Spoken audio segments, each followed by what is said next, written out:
Welcome to our channel world teacher news.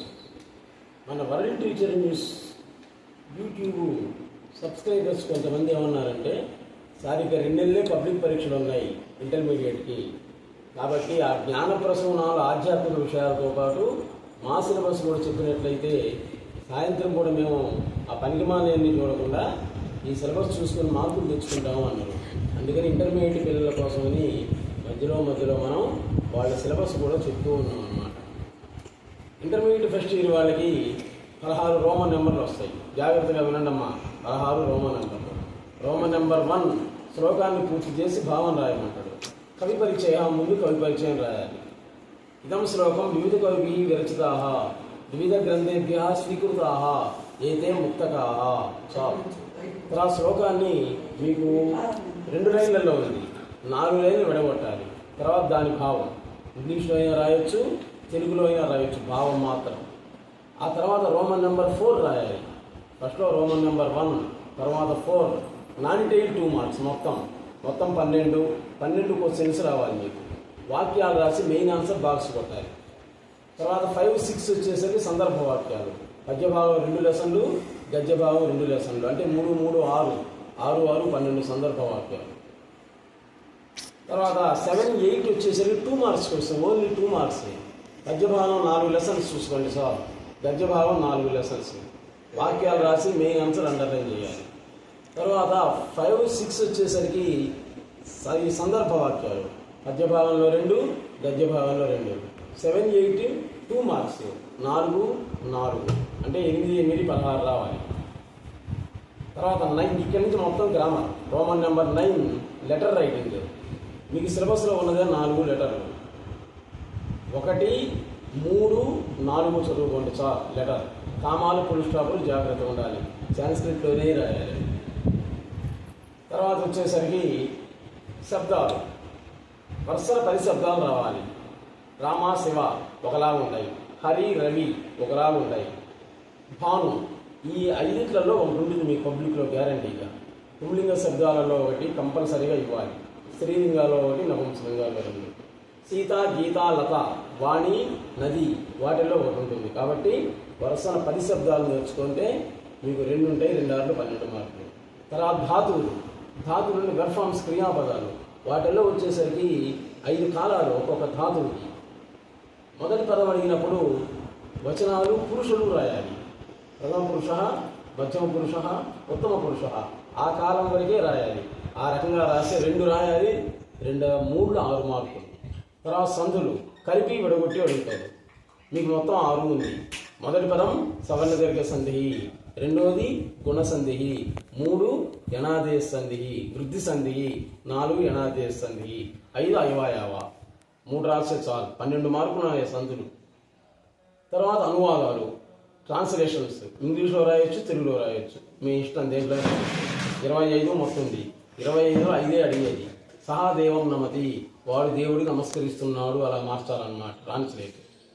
ఇప్పుడు ఎస్ఏలు రాయాల్సింది 2, 3. మీరు చదవాల్సింది 2 పద్య భాగంలో 2 ఎస్ఏలు, గద్య భాగంలో 2 ఎస్ఏలు చాలు. అయితే మా పిల్లలు చాలామంది ఏమన్నారంటే, సార్ ఇంగ్లీష్లో రాసేవాళ్ళు కొంతమంది ఉన్నారు, తెలుగులో రాసేవాళ్ళు ఉన్నారు, కాబట్టి ఇంగ్లీషు తెలుగు రెండిట్లో కూడా చెప్పమన్నారు. అందువల్ల ఇంతకుముందు మీ 8 శ్లోకాలు యూట్యూబ్లో పెట్టాం. వరల్డ్ టీచర్ న్యూస్ యూట్యూబ్ని ప్రతిరోజు మీరు సాయంత్రం పూట అన్నం తర్వాత చూసినట్లయితే మీకు అనుకున్నన్ని మార్కులు పొందుతారు. ఇప్పుడు మనం హనుమంతుడు రావణాసురుడికి చేసిన ఉపదేశాన్ని గురించి మనం ఇప్పుడు చెప్పుకుంటున్నాం. రామాయణాన్ని వాల్మీకి మహర్షి రాశాడు. ఆది కవి వాల్మీకి, ఆది కావ్యం రామాయణం. రామాయణం మొత్తం 7 కాండాః, 7 కాండలు ఉన్నాయి. వాటిల్లో ఒకటి హనుమదుపదేశ అనేటువంటి పాఠ్యభాగం. ఇది సుందరకాండ నుండి తీసుకోబడింది. చూడండి, మంచి లెసన్ పెట్టాడు మీకు.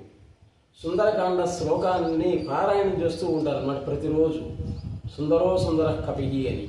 కాబట్టి సుందరకాండలో ఉండే శ్లోకాలని పారాయణ చేసినట్లు ప్రతిరోజు పారాయణ చేస్తే వాడి మానసిక ప్రశాంతత, కోరిన కోరికలు నెరవేరుతాయనేది ఒకటి ఉంది. అది మీకు పాఠ్యభాగంలో పెట్టాడు. దాని గురించి మనం చెప్పుకుంటున్నాం. 51వ సర్గ నుండి తీసుకోబడింది ఈ హనుమదుపదేశం అనేటువంటి పాఠ్యభాగం. హనుమంతుడు సీతామాతను వెతుక్కుంటూ సముద్రాన్ని దాటి లంకానగరంలో ప్రవేశించాడు. అక్కడ సీతాదేవిని అశోకవనంలో దర్శించి ఆమె ధైర్యాన్ని చెప్పాడు. అనంతరం రావణ సభకు వెళ్ళి సీతమ్మను శ్రీరాముని సమర్పించు, నరదేవాయ జానకీం ప్రదీయతాం, నరదేవాయ శ్రీమరామాయ జానకీం ప్రదీయతాం సీతాం సమర్పయతు అని చెప్పాడు. ధర్మయుక్తం ఉపదేశం కరోతి యత్ రామాయ దాతవ్యా. కాబట్టి ధర్మబద్ధమైన జీవాన్ని గడిపేటట్టయితే నీవు శ్రీరాముడికి సీతను సమర్పించు. ఇంకా తనను తాను పరిచయం చేసుకుంటున్నాడు అన్నమాట. ఏమని? హనుమంతుడు రావణాసురుడితో ఈ విధంగా పరిచయం చేసుకుంటూ ఉన్నాడు. ఓ రాక్షస రాజా, వానర రాజు అయినటువంటి సుగ్రీవుని యొక్క సోదరుడు నీకు తమ్ముడితో సమానం, అంటే సుగ్రీవుడు నీకు తమ్ముడితో సమానం. అటువంటి వాడి నీ క్షేమాన్ని కోరుతున్నాడు. అటువంటి వాడి దగ్గరకు వచ్చాడు శ్రీరాముడు లక్ష్మణుడితో పాటు సీతాదేవిని వెతుక్కుంటూ. కాబట్టి రామ సుగ్రీవుని యొక్క స్నేహం అనేటువంటిది కుదిరింది అనమాట అక్కడ. కాబట్టి నేను ఎవరిని అంటే సుగ్రీవుని యొక్క దూతని, మహామంత్రి, సుగ్రీవుని యొక్క మంత్రుల్లో ఒకైన హనుమంతుడు.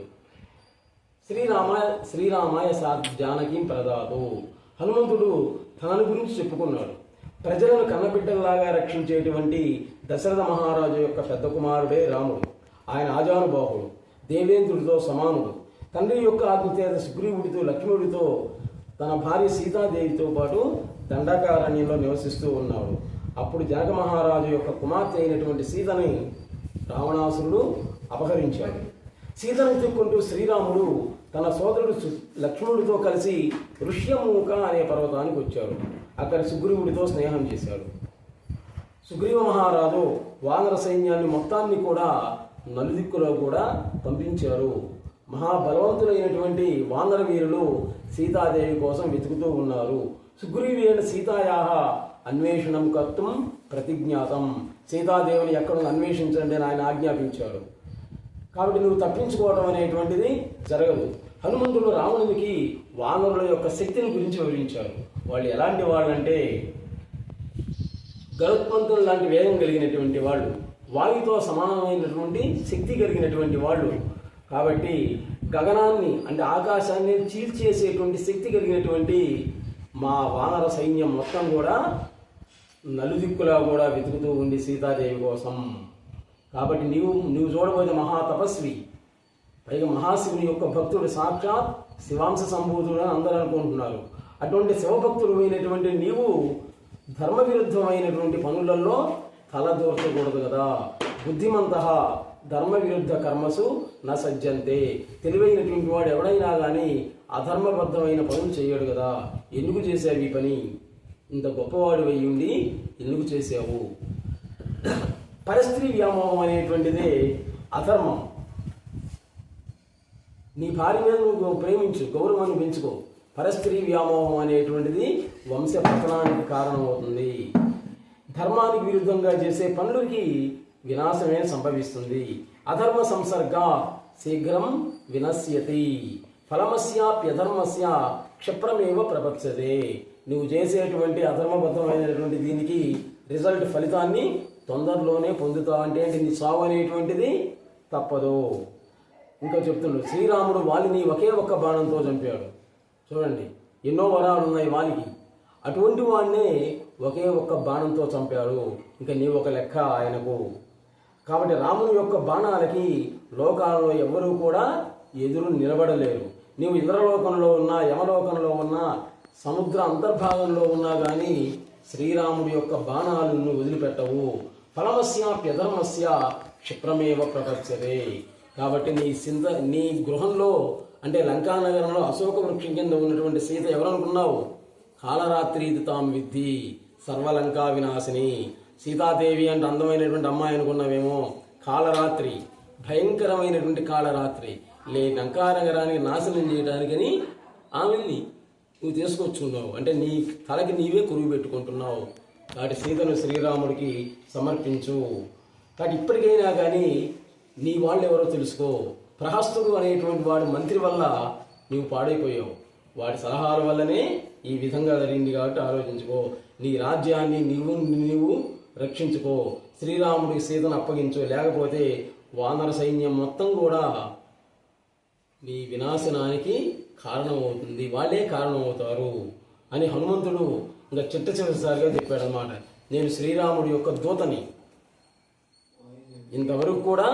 ఇంతవరకు సుగ్రీవుని యొక్క మంత్రి, ఇప్పటి నుంచి నేను ఎవరిని శ్రీరాముడి యొక్క దూతని, వాయుదేవుని యొక్క పుత్రుణ్ణి నేను, కాబట్టి నా మాట విని సీతను శ్రీరాముడికి సమర్పించు, లేకపోతే నీతో పాటు లంకానగరం మొత్తం వాలుక సేతవహ, ఇసుకతో కట్టినటువంటి వానకట్టంలాగా నశిస్తుంది అని రావణాసుడికి శ్రీరాముడి యొక్క గొప్పతనాన్ని, సీతాదేవి యొక్క మహాత్మ్యాన్ని గురించి హనుమంతుడు వివరించితే హనుమత్ ఉపదేశ అనేటువంటి. మధ్యలో మీరు ఎస్ఏలు రాసిన సంస్కృతంలో వాక్యాల కంటెస్ట్ సందర్భ వాక్యాలు ఉండాలి. ఇంకా ఇంగ్లీష్లో రాసేటువంటి వాళ్ళ కోసమని వాళ్ళు కూడా చెప్పమన్నారన్నమాట. This discourse is taken from the 51 chapter of the Sundarakanda, which is the part of the Srimad Ramayana, composed by the Valmiki Maharshi. He is Adikavi.